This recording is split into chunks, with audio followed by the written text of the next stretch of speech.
The Sanavir Cooperative Farm is located in the Sanavir district of the Tohono O'odham Nation. The community has been farming for over 4,000 years, different types of temporary beans, squash, and corn. As Tucson grew and Santa Cruz River ran dry, farming had ceased in the nation.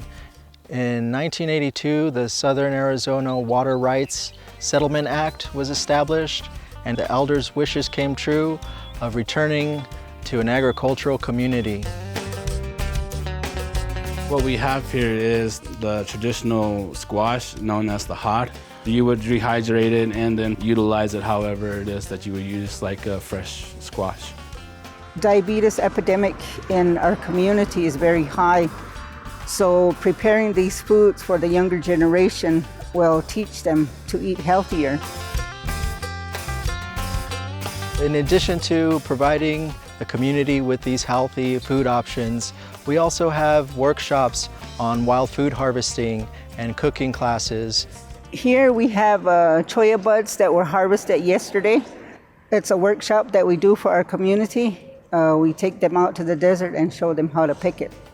In addition to the wild foods and the traditional crops, we grow heritage grains and other fruits and vegetables that the Spanish have brought over. The Tohono O'odham have cultivated these lands for over 4,000 years, and that played a pivotal role in why Tucson was given the designation of City of Gastronomy.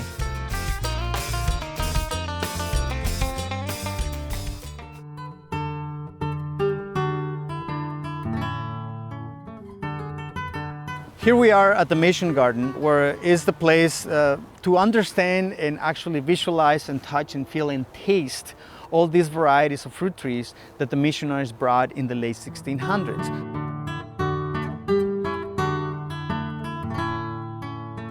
In the process of preparing this place, many archaeological studies were done. It turns out this soil that we're standing here right now, here in the floodplain of the Santa Cruz River, has a history of more than 4,000 years of continuous agriculture. So we also decided to put a sample of that garden. So we call it the pre-contact garden. What were Tohono O'odham people growing here prior to European arrival? Then we have a garden called the post-contact.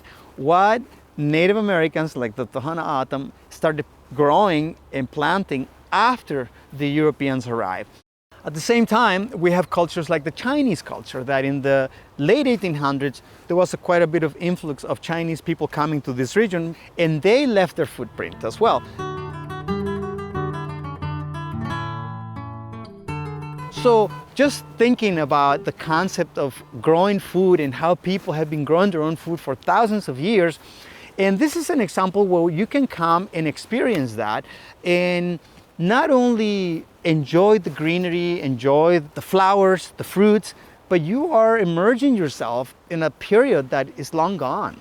And we're trying to bring it back, not only in a way that you can see it, but a way you can taste it. So it's a way of tasting history.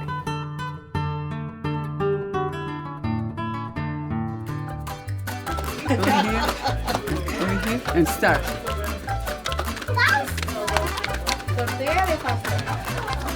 The big flour tortillas are emblematic of Sonora. When Father Kino came into this Pimeria Alta, he brought wheat seeds and beef cattle, and it is no coincidence that the regional diet is made up of wheat and beef. I was born in Sonora.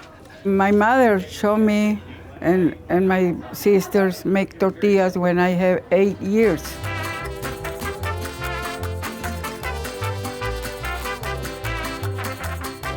Mexican food and ingredients on the first time is tortillas. The flour is more important. Next is lard and water and salt.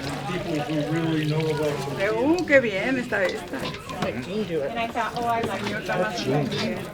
I make menudo, carne con chile, rice, beans, nopalitos, and tortillas.